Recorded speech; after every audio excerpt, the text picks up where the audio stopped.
Almost Famous Radio podcast with your host, Jeffy McJefferson. Let's go.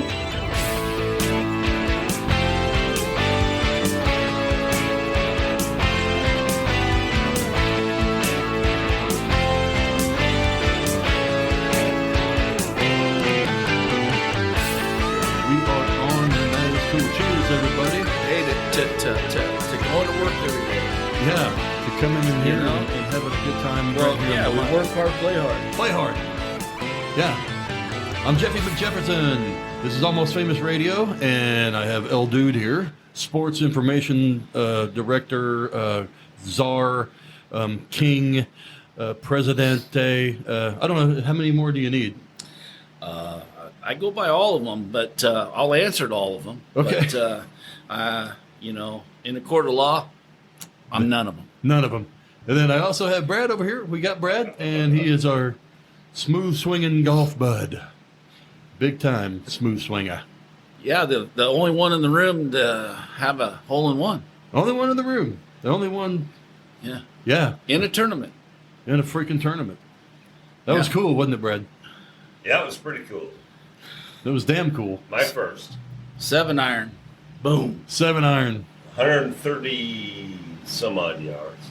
Yep. Yeah, I know that was we were playing like shit, and all of a sudden, Brad hits this hole-in-one, and we started playing like we knew what we were doing after that. Yeah, kind of went on a birdie spree after that. We went on a spree. Yeah.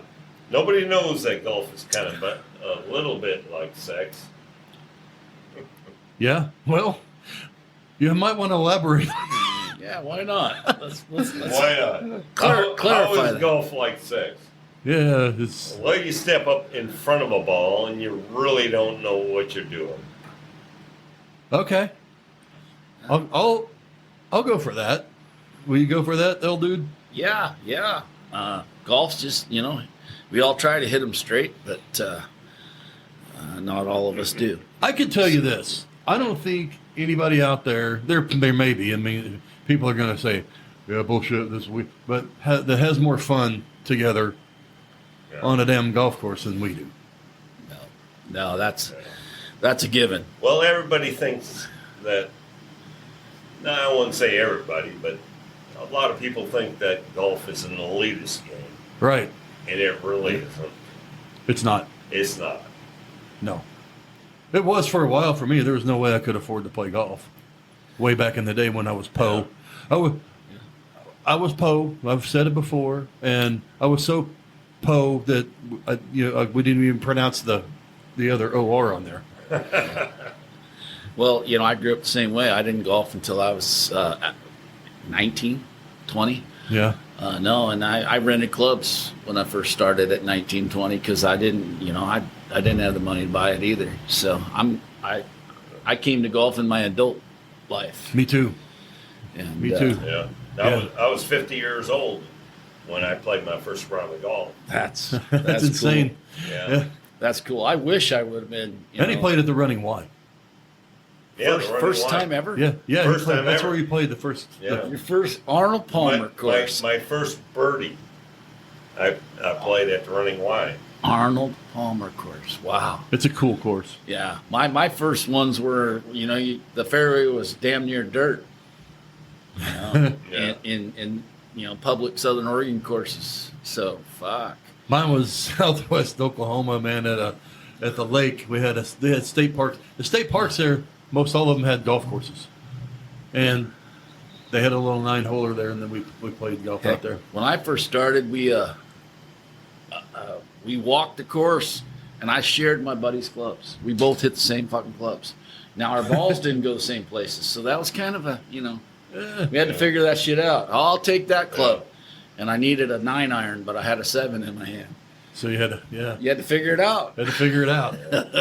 I didn't even really know how to pick clubs even back then.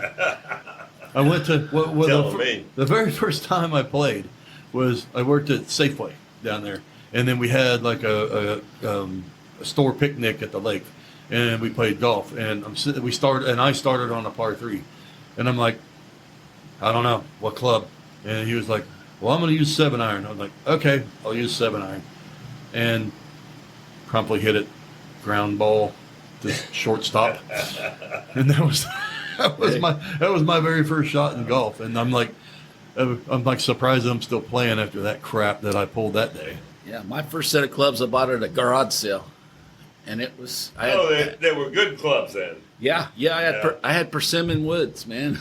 Yeah, Oh, yeah. Back in the day, back in the day. that's what you had. That's what I had, and then my buddies. After we played a bunch of rounds and I started loving this game, I said, well, I better get me some clubs. So we went up to Fiddler's Green in Eugene, Oregon. Man, that place.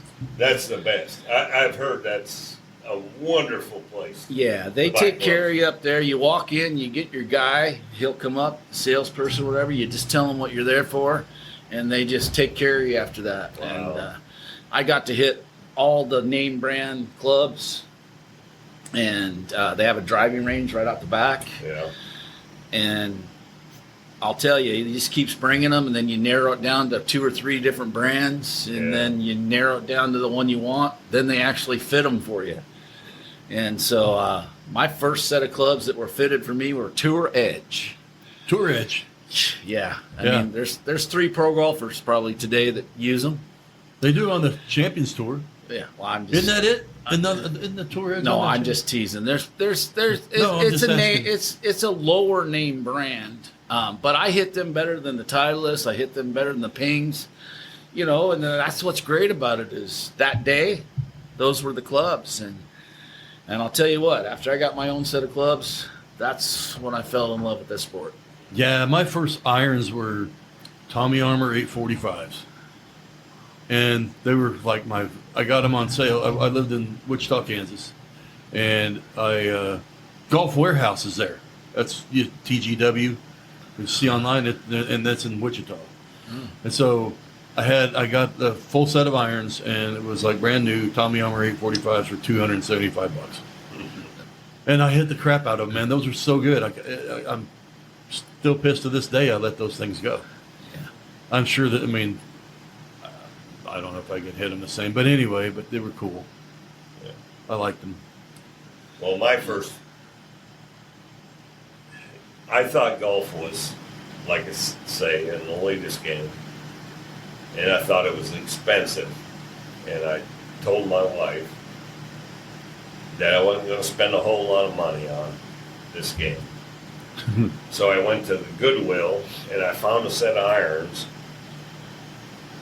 And I'm not sure what brand they were, but they had aluminum shafts. Aluminum shafts. Holy cow. And so I tried those shafts, those irons for a few rounds. And I couldn't hit anything with those. And so I decided I was going to swap them out for steel shafts. So I found at the Goodwill another set of irons that had steel shafts in them. And I swapped them out, and I learned how to change out heads, change out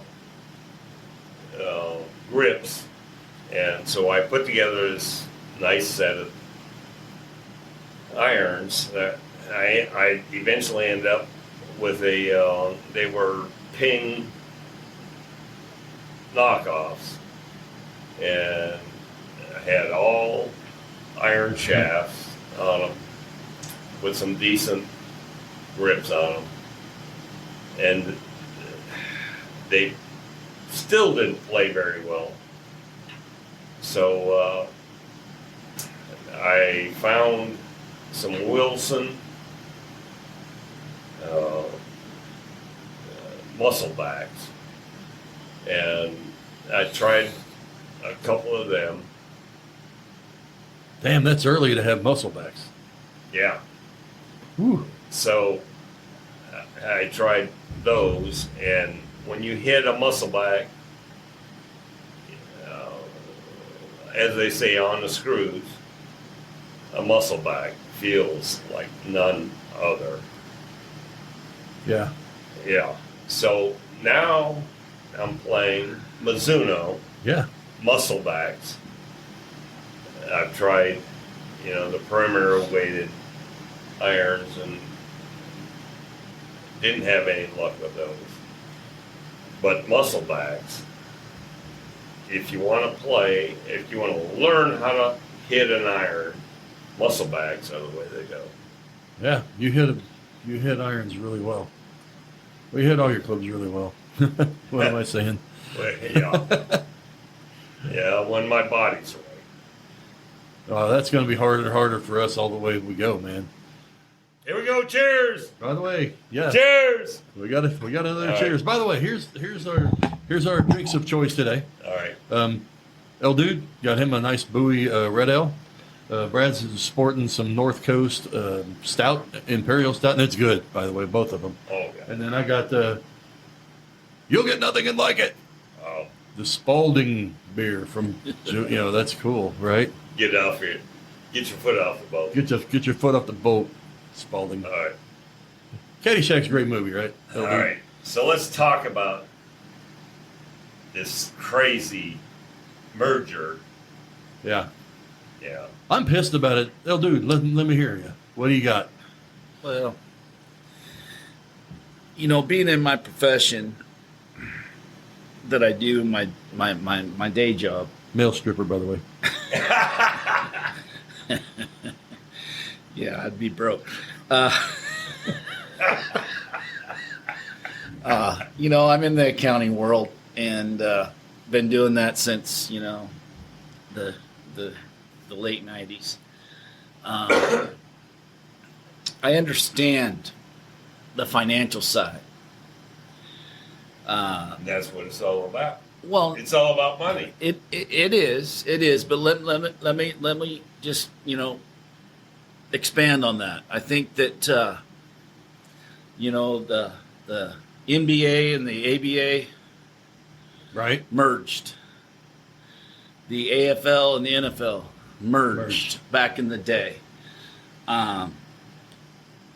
And so when you have a breakaway tour that steals the, 5 of the top 10-ish players, they bought themselves clout. They used their money.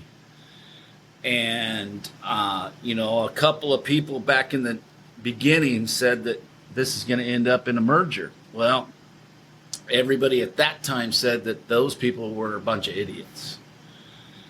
And, we've been sports fans for a lot of years. So it happened in football, it happened in baseball. It happened in basketball, but it happened in baseball also with the Negro League. Right. And the Major Baseball. So so the money side I understand. You offer guys $100 million, you guys offer $50 million. That's life-changing money to their families. You can say that, hey, they were very successful golfers. Dustin Johnson, DeChambeau, Koepka, Mickelson. Mickelson is a little bit of I call it, he's past his prime. But you got Well, let's talk about Mickelson for a minute. Cam Smith, Right. Cameron Smith just won, right? Won a major right before he went to LIV. But so I understand the money side of it, but what I will never understand, and to bring it back to your point, you started with this, and I know I took a long way getting here. The guys on the PGA Tour that were loyal Yes. to the PGA Tour, and to me as a person, loyalty is huge. Yeah. They stuck with the PGA Tour, Yeah. and now they got screwed. Yeah. And see, now They got completely No. screwed. Let me just finish one more time. Okay, sure. So I understand the money side of it. That was my whole spiel at the beginning. Yeah. That was my context. From my profession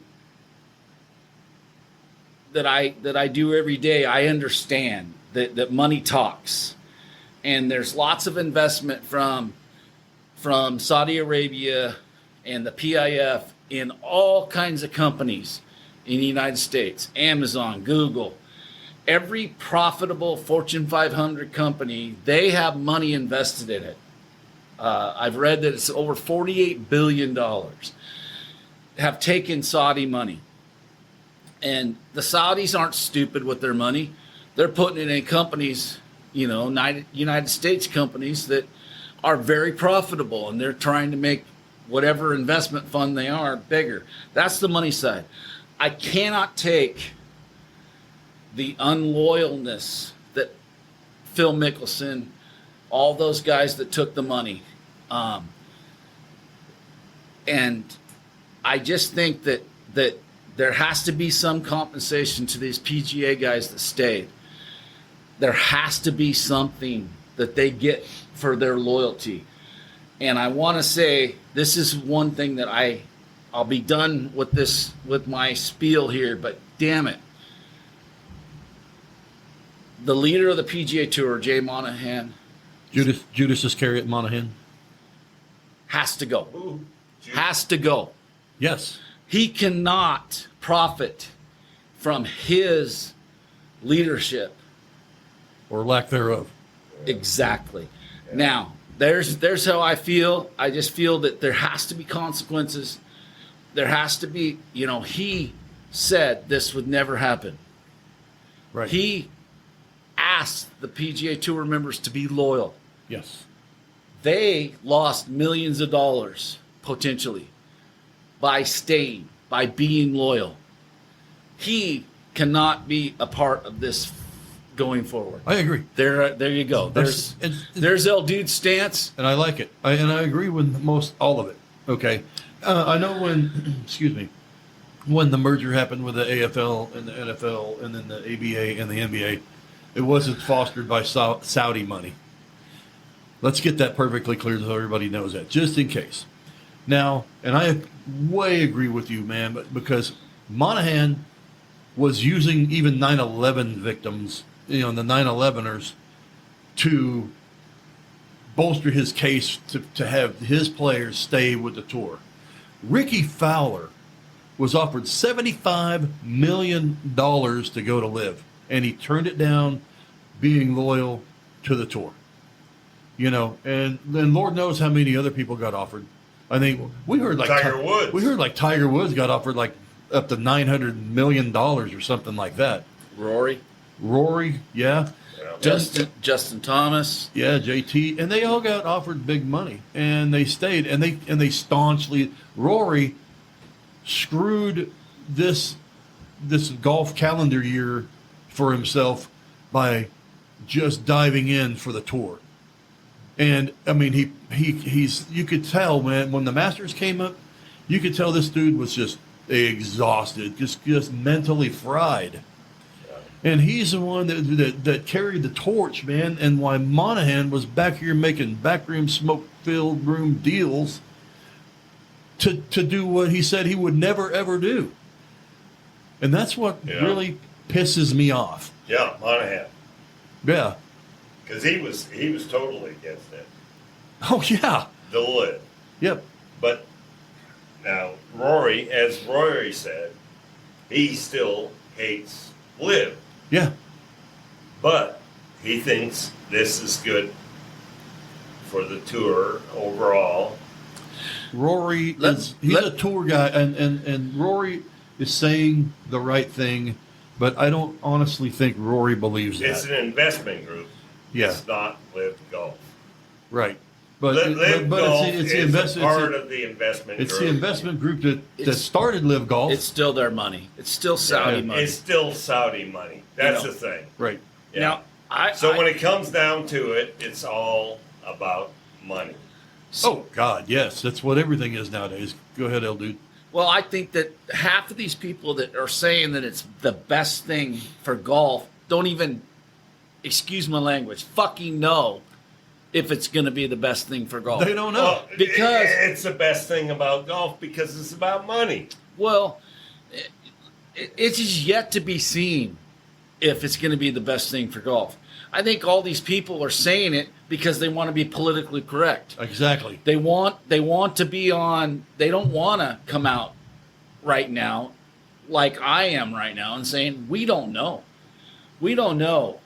It could be something that totally blows up golf as we know it. Yeah. You have a non-profit organization, the PGA Tour, Which is now profit. that is now going to be under the umbrella of a for-profit. Yes. For profit.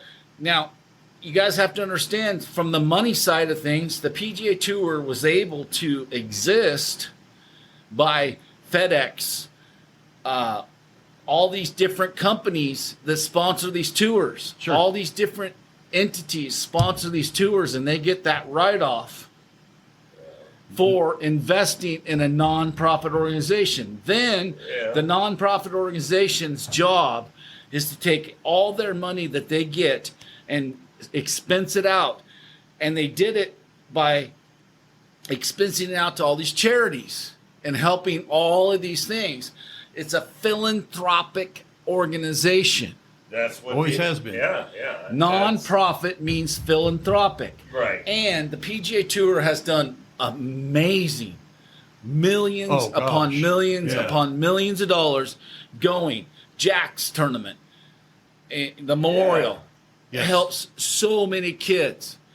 Every tournament is attached to a charity either in that area or a broader charity that may be nationwide or international. Right. Tigers tournament. Arnold Palmer's tournament. Yes. And all these other tournaments that they host. I mean, they all, and you're right. And I'm so glad that you're on here and giving us this information, because honestly, that's not my wheelhouse, as you already know. And that's really cool that you're breaking this down, because it's just things I needed to know as well. Yeah, I don't think we know that it's going to be best for the PGA Tour. I know. Best for golf. Right. That golf is going to be better now. Yes, will there be more money in it? Sure. Absolutely. Yeah, more money. Where's that money going? Well, if it goes to a for-profit business, the charities are going to suffer. And they're going to get taxed out of their wazoo. Yeah, the PGA's been about charity. Exactly. It's been about charity. It has. Now all of a sudden we're talking, we're not for charity, we're for profit. Yeah, exactly. And you know what happens in the for-profit world? Now you're capitalism. Now you're doing things. I'm not anti-capitalism. Right. Please don't. I am pro-capitalism. Oh, yeah. But there are companies that are so greedy, and there are things in the capitalistic environment that lead to an environment where this may not be better. It might be better for the tour. It may be better for golf. But I guarantee you that the charities are going to suffer. The philanthropic side of professional golf has changed forever. Now golf will never be the same. Now wait. Now this deal's not done. I don't think I'll ever watch another golf. This deal's not done. This deal still may have to go through the Department of Justice. Yeah, that's right. Okay. Well, Brad, you say you won't watch golf again, and knowing you as a friend and as a golfing partner, and you know, I know your background in the military. I could totally understand where, to you, this means more than it is, you know, to Jeff and I, because of the Saudis, because of 9/11, because of their influence in the 9/11. That many of the people were involved were actually Saudi Arabian nationals. So I totally understand you coming from a wholly different standpoint than Jeff and I.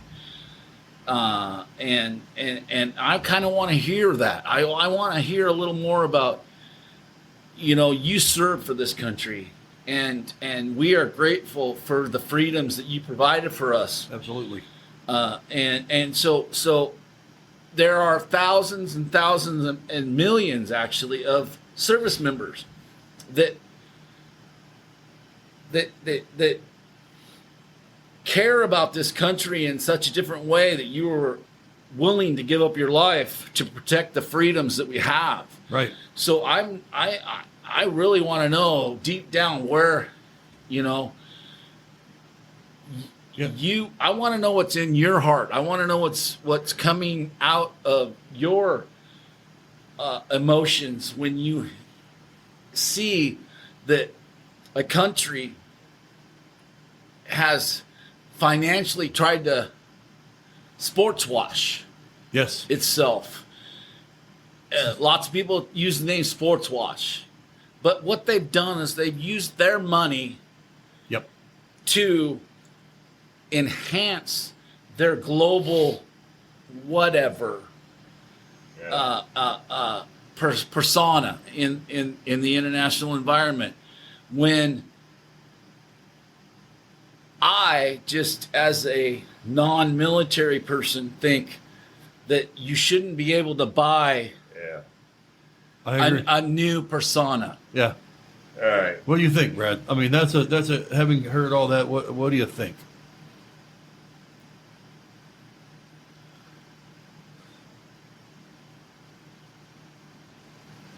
It's cool, man. Take your time. You're all right. We see the emotions. That's why I asked the question, Brad. That's all we needed to see. Well, I want to see it, but I want to hear. When you're able, Brad, tell us. Yeah. I mean, I know there's millions of people out there that feel just like you. And if you can please articulate it, if you can put it into words. Yeah, because you're not, and you're not, you didn't just throw that out there. Man, I may never watch golf again, just to be a flamethrower and say, hey, man, this is what, boom, boom, boom, I'm not going to watch this golf again. So he's right. We did not only want but need to hear what you think about that deep down inside, man, because that's a great point that old dude made. No, but this is not about golf. It's about America. Okay.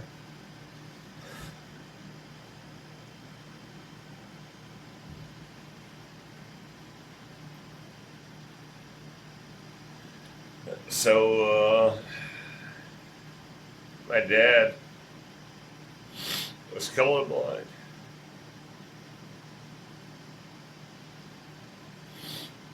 As Brad composed this up, I just want everybody to know that he was a United States Marine. Served not only here, but also in the Far East.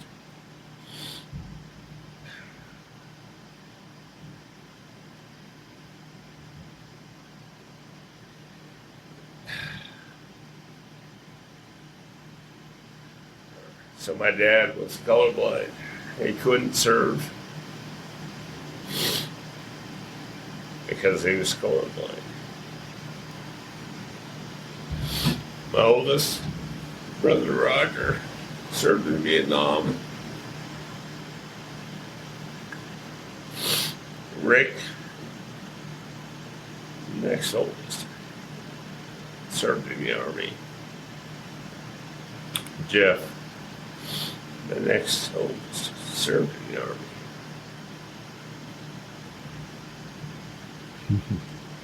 I served in the Marine Corps.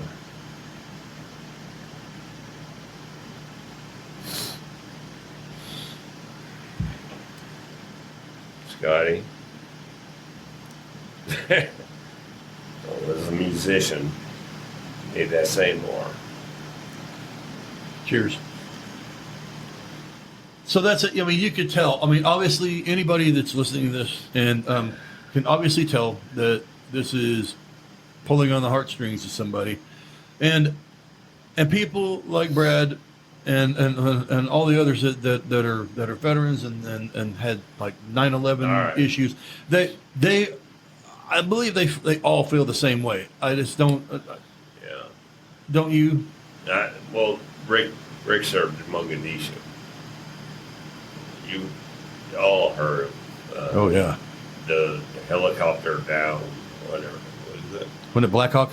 Black Hawk down. Yeah. Yeah. My brother was on the outskirts.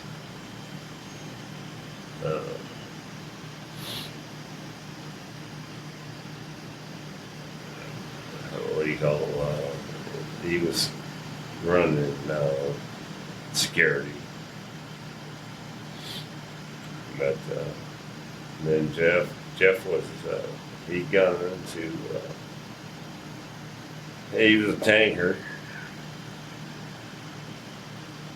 He went into combat.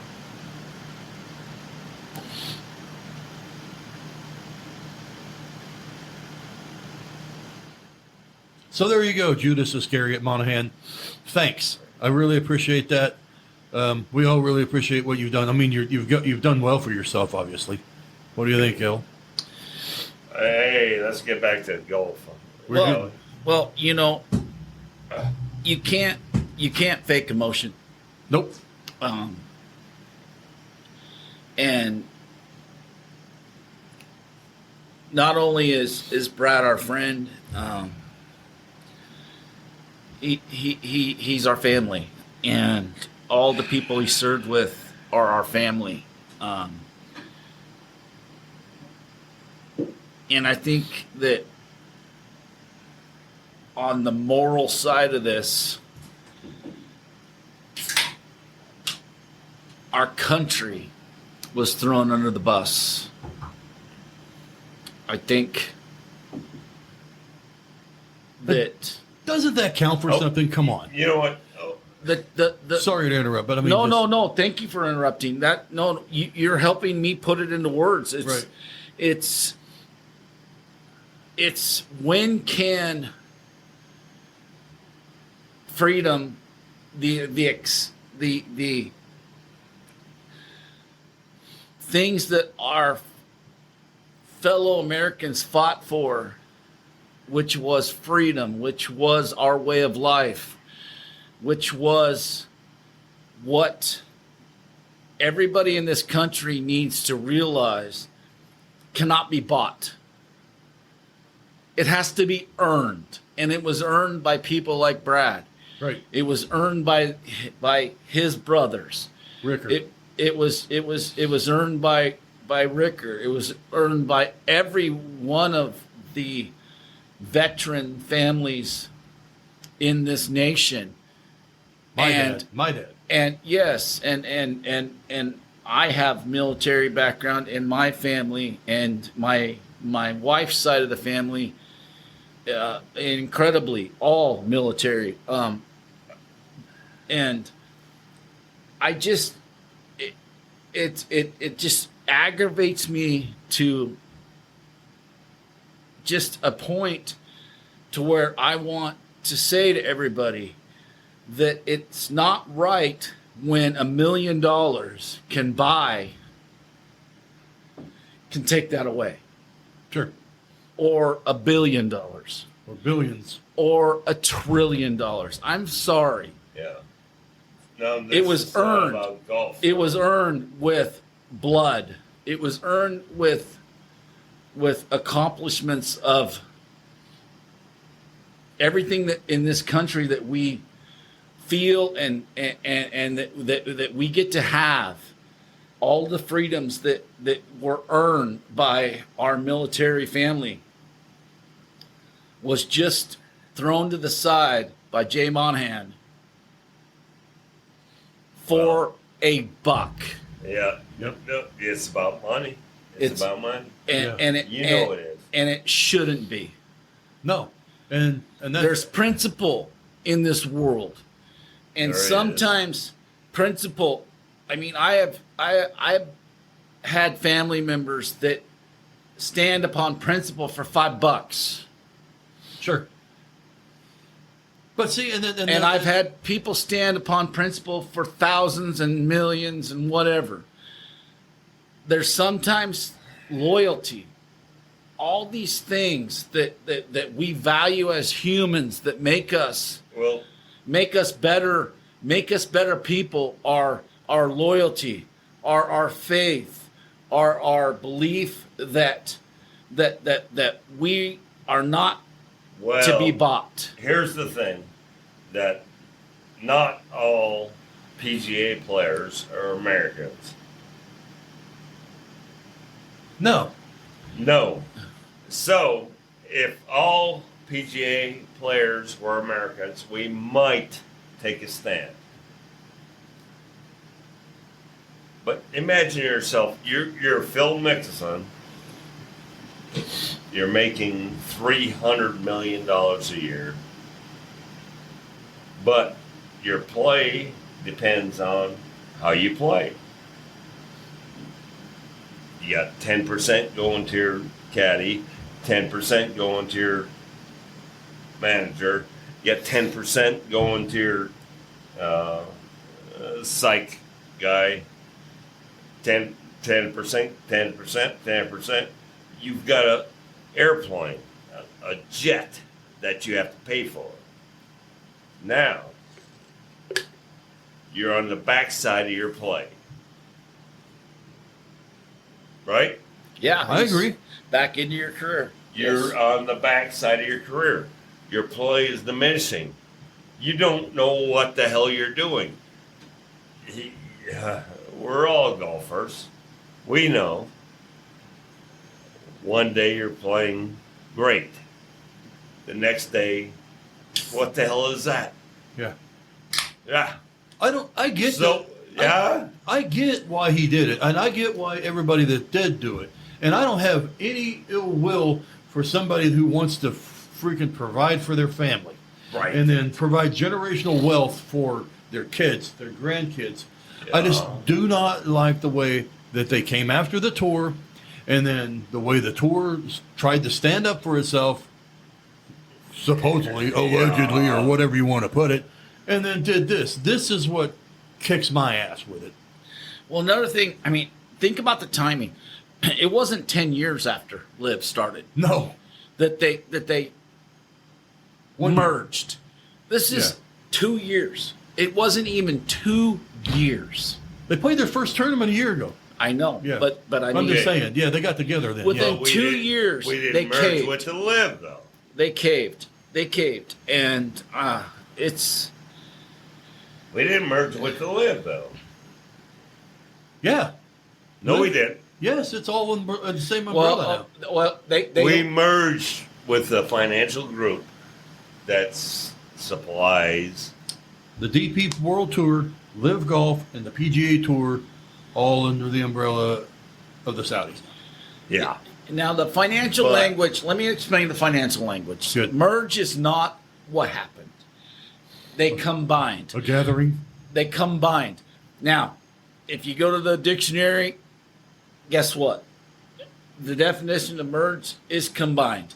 So, for financial reasons, they're not saying the word merge. And that's because of the antitrust side. There's antitrust lawsuits against the PGA. Just to bring in my expertise in that. Sure. Now, whether you use the words merge or not, what happened basically, Brad, is yes, now they are one. Whatever word you want to say, the umbrella is going to be the umbrella. Yeah. And the underneath the umbrella is going to be different entities. But Now, is one of the entities one of those people that supplied funding for the Al Qaeda? yes, Yes. it is. There's no ifs, ands, or So, buts. so It let's is. not get. I mean, Therein lies the controversy.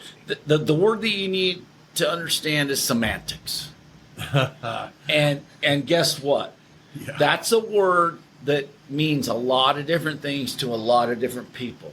Right. But semantics means basically call it whatever the F you want. It's the same. Agreed. So merge, combined, umbrella. It's all semantics. Your point about the money part, yes. The same money that funded 9/11 is now funding this new entity that is yet to be named. So, I mean, I kind of want to go to the next level and take this conversation. Jay Monahan says that the PGA Tour players will be compensated. They will be made whole. Yeah. Bullshit. They will not. There is no way that they can be made whole because They are independent contractors. They are not employees. I watched a small snippet on the Golf Channel where some idiot was saying that the golfers need to unionize. Heard that too. And I was just going to bring that up. Now, no. They're independent contractors. Right. You cannot unionize independent contractors. Unions are for employees. Right. If they were employees, the players would have more power as one. Gotcha. Which would, in the union type of organization. As independent contractors, they cannot act as one. Each one of them is different. So You would have to get paid like an NFL salary and things like that. yes, yes, the 50th player in the world, the 75th player in the world is Right. not going to get Justin Thomas money. Right. It's not going to, it's not Scheffler. Scheffler and is number one this week and Rahm's number one the next week. Right. They're independent contractors. Any negotiation that they have, their power is them as one. Right. Not 1,000, not 100, not in. They're independent contractors. All right. So they're actually powerless in this situation because the PGA Tour made this decision without their input. They sure did. I will say, All right. is what we're hearing. And so they're basically powerless in this situation. Right. So let's talk about, Jay Monahan was dead set against the LIV Golf. Oh yeah. All right. Everything about it And then all of a sudden he switches. in the dead of night, and it was he's now going to be this. His new title is going to be CEO, is what it is. Yeah, he said that he's still- going to be Yeah. said that he's going to have a high ranking All right. position in this company, and that's where I'm saying But my interest the players is, need to say, Jay, you are done. Yeah. no. I but- will not be a part of anything that you're involved All right. in. He needs to be done tomorrow. So why did this happen? Well, we all it was money. know it was the money. It was Well, yeah, money. It's But- Okay, so there were lawsuits against players or the players against the PGA. PGA. Yes. The players had lawsuits against PGA. But they dropped out before this happened. Nobody dropped out. No, Some did. the No. players sure did. Now, LIV Golf kept their. No, LIV golfers were suing. Yes. They the were. PGA. But they. Now, how many billions of dollars was that going to amount to? You okay? The litigation is very important in this conversation because of, let me finish and let me explain. The litigation is really important because the PGA is a nonprofit organization. Exactly. Now it very limited money, and you're talking about players suing a nonprofit organization for billions of dollars. well, absolutely. Their job is to take in the money that is given to them by all the different financial resources, the grants. A nonprofit organization exists by other people giving to it How good that is are this? getting a tax advantage.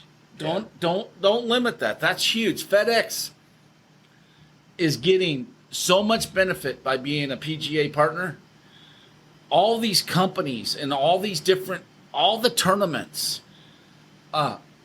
they benefit. The sponsors benefit by being in a nonprofit organization. Now, the duty of a nonprofit organization is to spend all of its money each year to better whatever their covenant is, whatever their will is so that they give to all these different charities.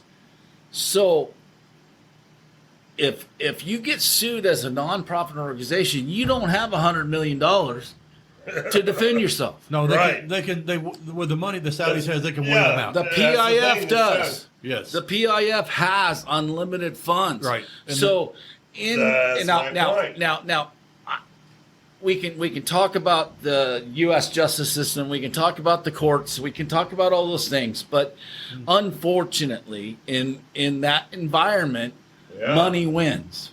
Yeah. always has, always will. Now, I would like to see that change, but that's another topic for another day. Right now, But Whatever. but so they could not. It was like competing. It was like competing with a dollar bill to somebody that has $1 million, and so they could not compete in the court, because then all those charities would get less money. You see, I got you. So in that, the reason to make the deal and have all the litigation go away, I'm actually going to say Jay Monahan did the right thing there, Yeah. because he saved probably $50 to $60 million that would have went to lawyers, that is now going to go to charities, and is still going to go to charities. But that's the only credit I'll give that son of a bitch. son of a bitch. Yeah. The rest of it, Checking out, I'm going. the rest of it on a morality basis, it just has no defense to me. Push hard, Brad. It's sucking it in because of the air conditioner. You got to push hard on the door. Put your marine strength in it. There you go. Holy shit. Yeah, there you go. I know. I can edit that out. Okay, do you want to keep going? Yeah, I want to keep going. Okay, good. So anyway, that in that regard, to throw monies at lawyers for a nonprofit organization is not a good investment. I agree. So, as the leader of that organization, he did a good job in that way. That any deal like this, any merger, any combined, any outcome of the tours coming together to relieve all of the litigation, that was a good part of this deal. Yeah, that's his out, so to speak, and that's all he has. That's it. Okay, and then but the thing is that, like we said, just the fact of what he did to these players who remained loyal to the tour, and you know what, the tour was fine. I mean, like golf wise, okay.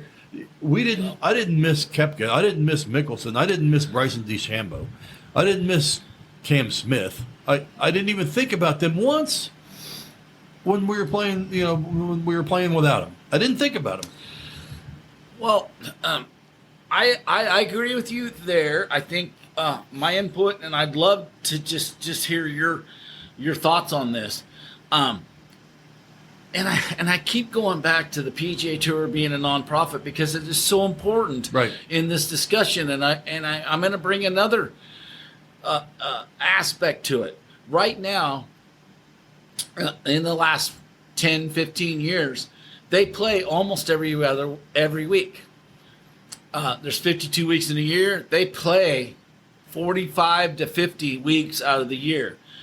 What the PGA Tour, the reason the PGA Tour did that is because it could reach more people. It could help more people through its charity foundation. Right. It could help all these local tournaments happen.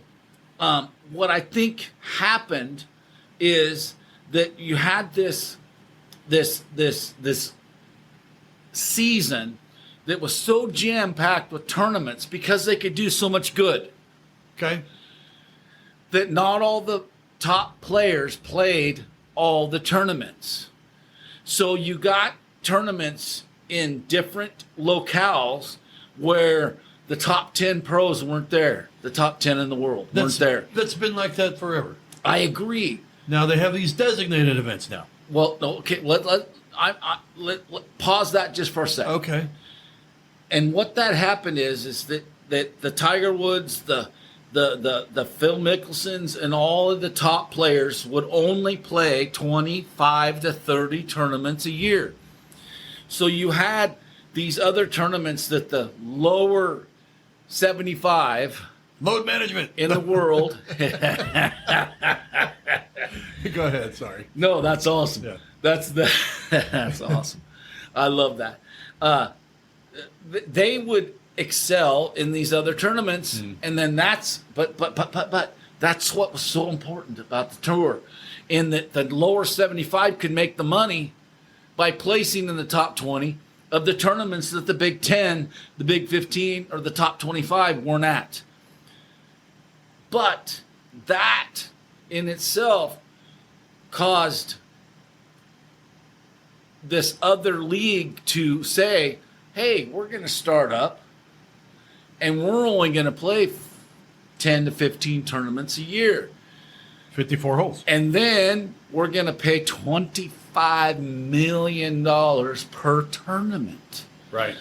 And then we're going to have this team thing. Well, I think that their overzealousness to play 45 to 50 weeks a year caused some of this, because the top 25 players were not playing. They were only playing 30 tournaments a year. No. That's my point. I think that some of the things that Phil Mickelson was trying to change were legitimate. He was trying to get the purses higher. Went about it the wrong way. Agreed. Okay. Agreed. But he struggled in the last 10 years trying to make changes. And he was not getting anywhere because of Jay Monahan. Well, and Fincham was before. And the board. Well, prior to Jay was Fincham. Yeah. And the board of the PGA. They were not keeping up with the times. They were not making adjustments to help these top 25 guys. They were very adamant that it was old. They were very old school. They were very baseball-like in the tradition of sports. Gotcha. But here's real quick. Well, I'm thinking about this, and I don't want to lose it. No, go. You're talking about the board. Okay, back then the board was heavily weighted toward the tour. With like, I think it was like 6-4 or something. It's a 10 person board. Now it's 5 players, 5. So that evens things out, and that was helping. To me, I thought having that extra player in there, not having majority, because there's nothing that players could have pushed through at all since the board was 6-4. How in the hell can they push anything through? To me, they should actually have 6-4 players than board members. Agreed. Because the thing is, and this is what bothers me about the whole thing. And real quick, and what I was going was where I was going earlier was the state of the game. I'm not talking about the financial issues. I'm talking about the state of the game was great. I mean, like I said, I didn't miss any of the guys that went to LIV. I didn't even think about them when I was watching tournaments. Number 2, LIV was floundering hard. They had a deal with the CW, network. I mean, who watches that? I mean, you watch that for like Party of 5 and shit like that. I'm back. You don't watch it for goddamn golf. And then they cut off a playoff with Dustin Johnson and all these guys in it. And Jim Nantz, brilliantly enough, was at the PGA tournament. He goes, in case you missed it,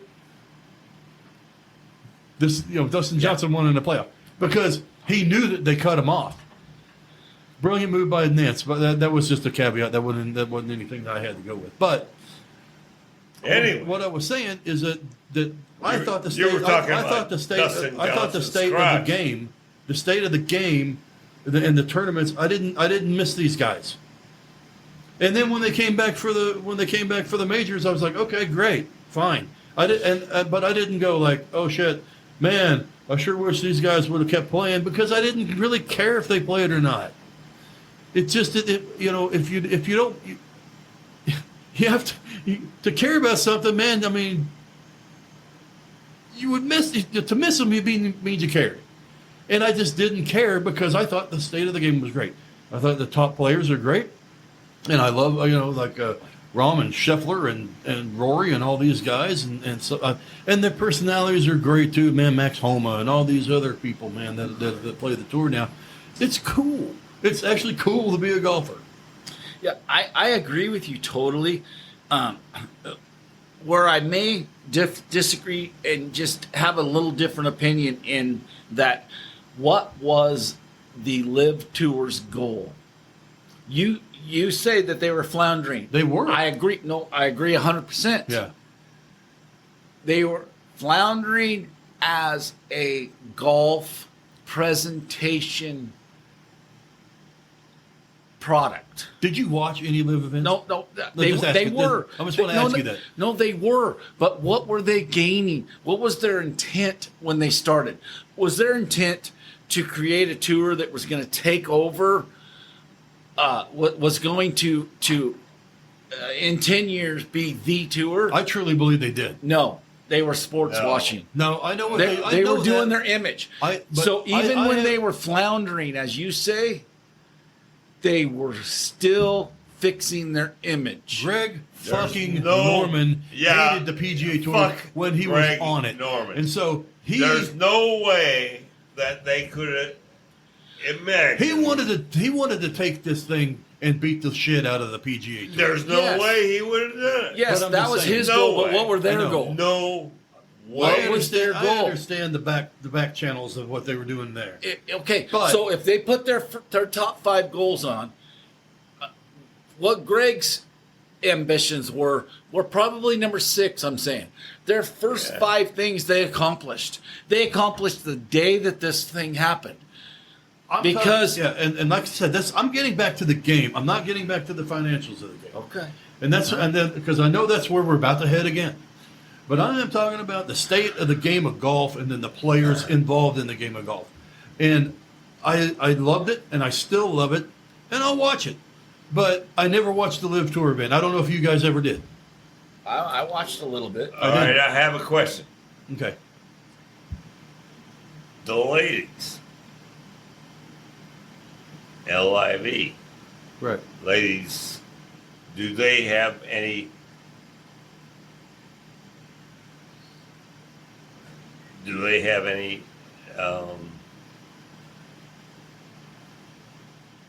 chicks playing? Are they in this? No. Are they in this? Hey, man. No, but they're not the PGA. They sure the hell don't want... The LP. The Saudis sure the hell don't want to help out the chicks. Just because of the way they are, Hey, Well, yeah, I mean, there's the PGA and there's even the though LPGA. they might, who knows? Do the LPGA... The LPGA commissioner is on board with this 100%. Well, I think that I'm sure they are, because what do the ladies make?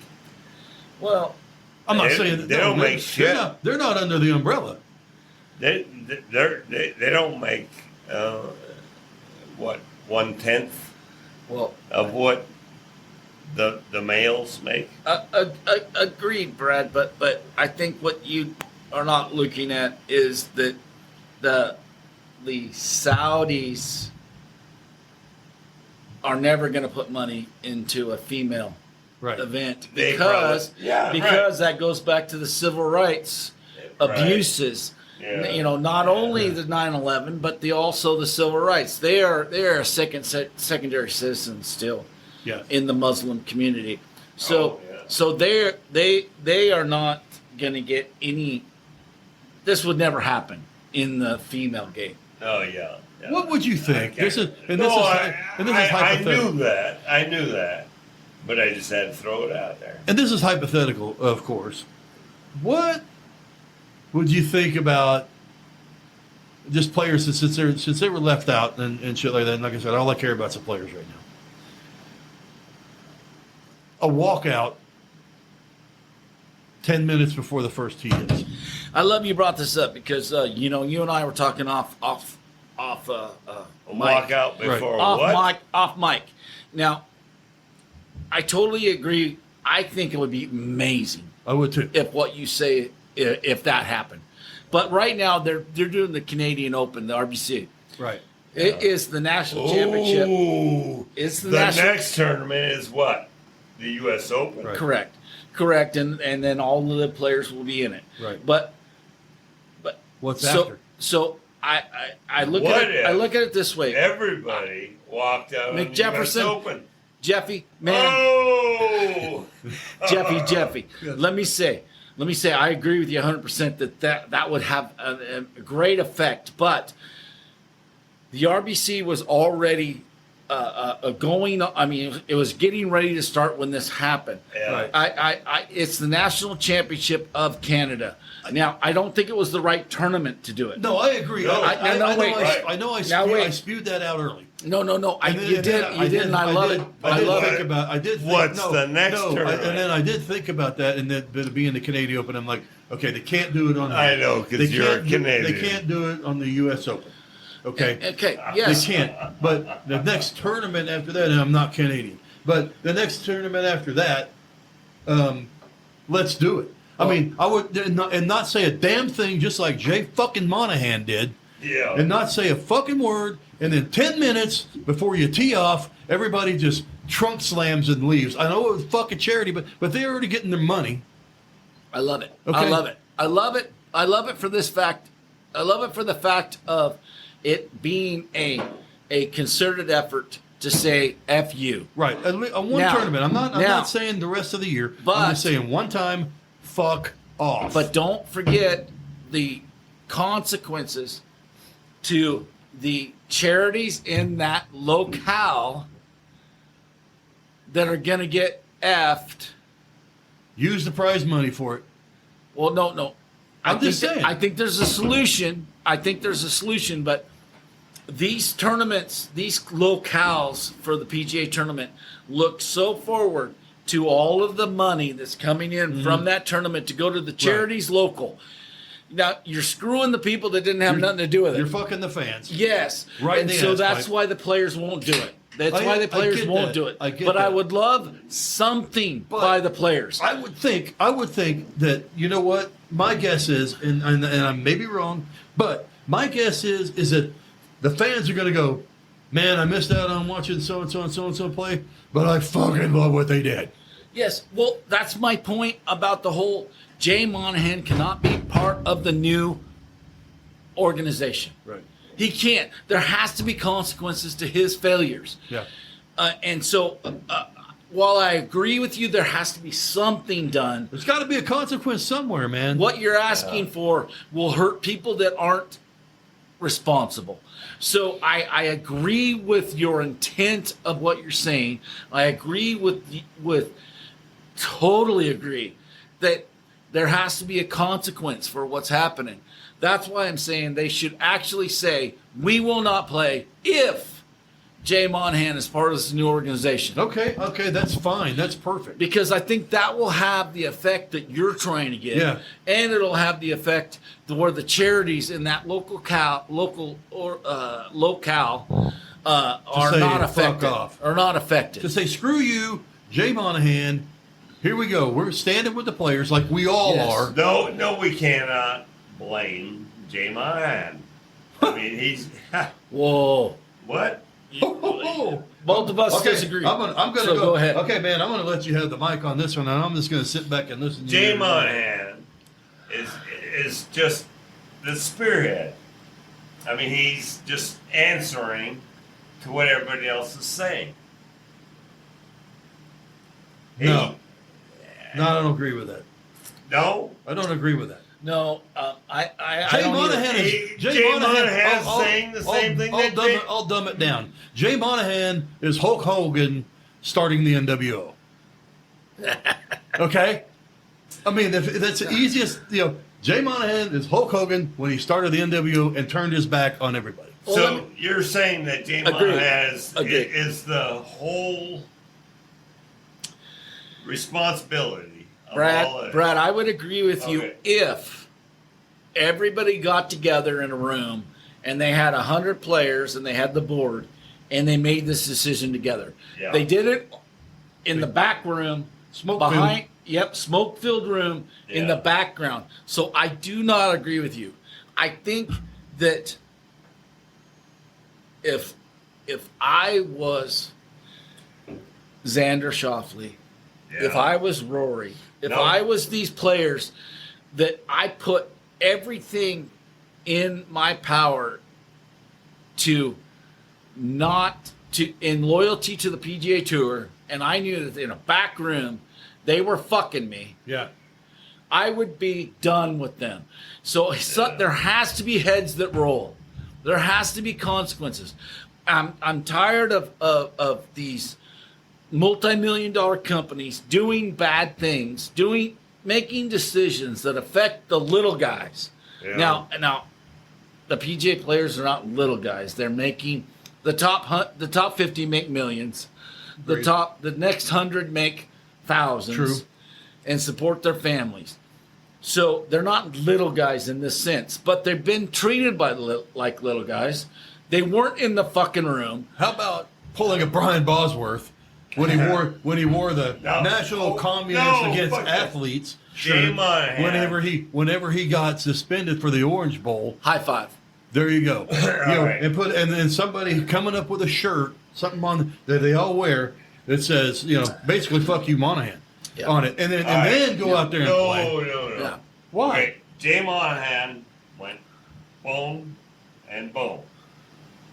He was at one point totally against LIV. Now he's okay. Yeah, that's the best thing for the PGA Tour. He's got to say that, Brad. All of them got to He's say got to it. say that. All of them got to say it because Jay Monahan, they don't. If you did a DNA test, I guarantee that I'm I won't guarantee, but I would have a sneaking suspicion that he does have Judas Iscariot blood in him. And that's the fucking truth. Judas who? Well, no, I don't know. The man ought to be shot. That's for Ooh. sure. Ooh, easy, Whoa, Brad. whoa, whoa. Yeah, we don't want to do Whoa. that. You know. No, I don't. Figuratively, say figuratively. Figuratively. Yeah. All right. He should be shot up the ass by some big black guy. How's Yeah, that? that's what I'm saying. I like that. I like that. No, Okay, let's put it that way. And then don't get all pissed off because I said being a black guy. I don't care because I'm a white guy and I know that I don't pack like they do. I've tried to put, I've tried to make sense of this whole deal. It's hard. It's hard. So I turn it off. We're pissed.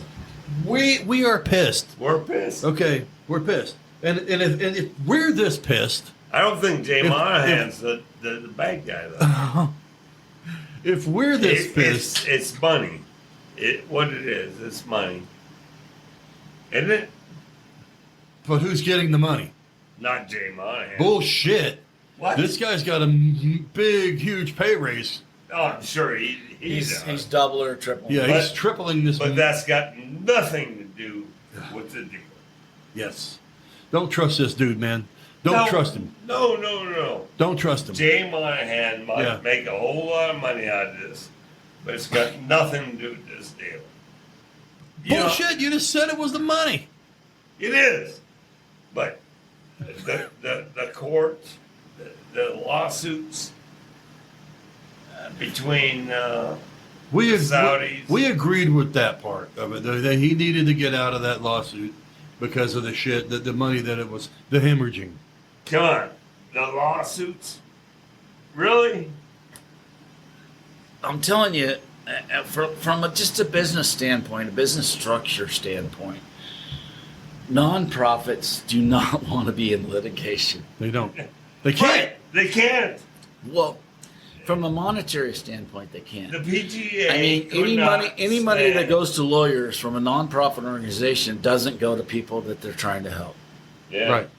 We did go So over there's that. consequences, yeah. And there should be. And so you're right. I mean, I can't back you, Brad. I love you. I love you like a brother, man. But I can't back you on Jay Monahan. I think Monahan is just the beginning. I think Monahan's just a figurehead. He's the first one that needs to go. I think He's there gotta are go. other people in the board and the people that were in the know in the back room Right. need to go. Because this result was the exact opposite of anything that should have happened. Did you hear why they said that they didn't bring any players in? Because there was going to be a leak. Okay, that was their argument, and that is weak dick to me. Exactly. I mean, it's they're not trusting the players. They're not trusting they did it in the back doors, back room, because they knew that they were doing something that wasn't right. They did. Come on, people. Every adult knows right and wrong. This deal is wrong. It's wrong. And I don't care how many millions of dollars you can bring into the conversation to make it right.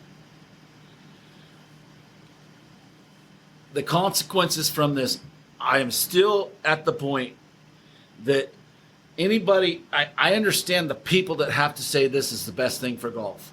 I understand why they're saying it. They have to. But they're saying it only because they have to. Because the alternative would make them vulnerable for their jobs, the Golf Channel. Yep. They would take it in the ass from their income.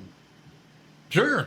If they were to say right now, this is the worst thing that ever fucking happened. Yeah. Because the Golf Channel seems to be a winner in this. But you know what? Now, hey, he's irritating sometimes to me. But Randall Chamblee, man, has been on this. Randall Chamblee? No, you are not a good quarter. Yeah. Please, no. No, he's been on this thing and on the right side of this thing from day one. Yeah, I mean, let me. You love bringing analogies. No way. You love bringing analogies in. Let me bring an analogy in. Okay. CNN right now is almost non-existent. It's their viewership is so gone. The best thing for them would have been Trump to win. Yeah, I know. Yes, it would. It would. Okay, from a dollar standpoint. All of these people have a vested interest in the dollars for them. All of them are going to say this is a good deal for golf. This is the best thing for golf. Only because it will have a monetary benefit to themselves. Yeah. Well, Now, I'm still going to say I don't think this is the best thing for golf. And I hope that it's not. Because it's not right. it's not. It sucks. I mean, it really sucks. And I don't give a shit politically what you think, what the side of the aisle you're on. It just definitely, but it has to be something that everybody comes together on. To me, and like you said with the CNN thing, but that was just an analogy, and then that's what it was. But I just want what's right for the players that got screwed. They got royally screwed on this. They can't. They preach their loyalty. Rory McIlroy was a shell of himself, trying to fight this shit for the PGA Tour. While Monahan stood in the background and said, "Hey, go, Rory. I don't need you. I'm doing this. I need you to do this for me. You got it, man. You're the soldier. You're protecting the shield." And like I said, I and that's why this is my How good is this guy? This is more of my wheelhouse on the player side. You're the financial guy, man. You got this all covered.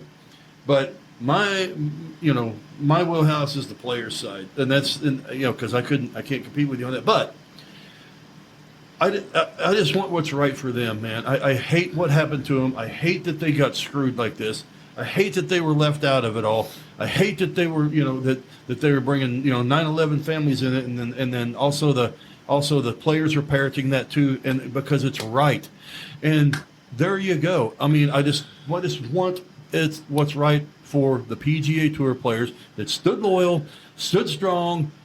And then this guy goes and does this stuff, and then I want something to happen, man, because these guys way deserve more than what they've gotten so far. Let me add to that, just so that you understand that you and I think, are on the right page.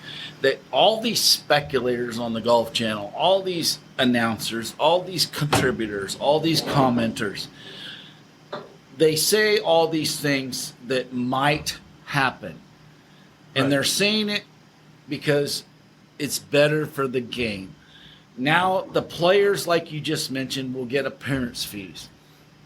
They're speculating all this shit. I'm telling you right now, it doesn't help if Rory McIlroy. I know it's hard to say.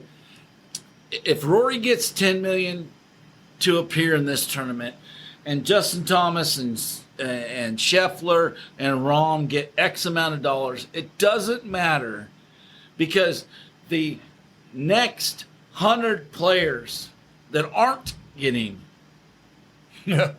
appearance fees for being loyal to the tournament are getting screwed. So I don't care if the top 5 or 10 that are still on the PGA Tour get appearance fees. They're not going to pay appearance fees to the 99th player in the world that was loyal to the PGA Tour. Right. See, and that's what pisses me off. They think that they can whitewash it with that they're going to make whole the players that stayed. They're not. They're going to make whole to the top 10. They're going to make whole to maybe the top 20. Right. They're not going to. That 57th player in the world that stayed on the PGA Tour is not going to be made whole. He's going to get screwed, and it's they just think that, okay, if we take care of this guy and take care of that guy and we take care of this few, that the many will be taken care of, and that's bullshit. Nope, it's bullshit. They have to make whole all the PGA Tour players that did not go. Loyalty is the trademark of everything in this world. Trust is everything. Trust is earned. Trust is not bought. No, it's not. And so that's my last comment. I'm sorry if people disagree with it. I don't care. But I think people need to lose their fucking jobs. Yes. And you know what? And then I don't want this to go away.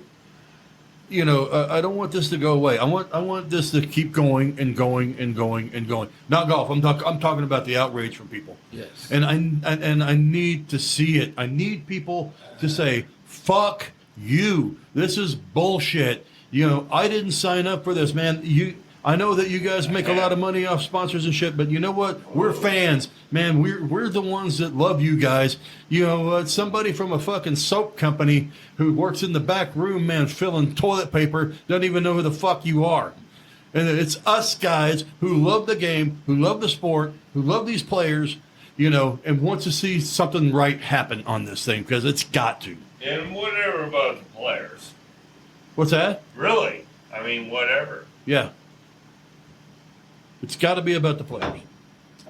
It's got to be about the players that stayed loyal. I'm not talking about the LIV. No. I'm talking about the players that stayed loyal. Yeah, I love you, brothers. I love you too. I'm so glad we had a chance to explain that everyday fan needs to be thought of. Yes. The everyday American needs to be thought of. The military veterans need to be thought of. And I'm sorry, but the decision is wrong. You know what? I'm ending it on that, man, because that was beautifully said. Brad, thanks, man. Nope. Wait, one more minute. I'm not talking about golf. I'm not talking about... What are we talking about? Golf. Golf. I'm talking about politics. Okay. All right.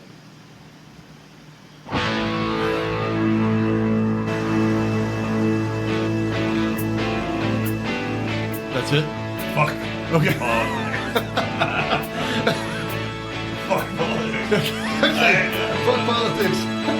Fuck Joe Biden. That's right. There you go. FJB. All right. I love everybody out there, man. And then we'll pick this up another time, man. But right now, this is a perfect way to end it, and we will be back. Trust me.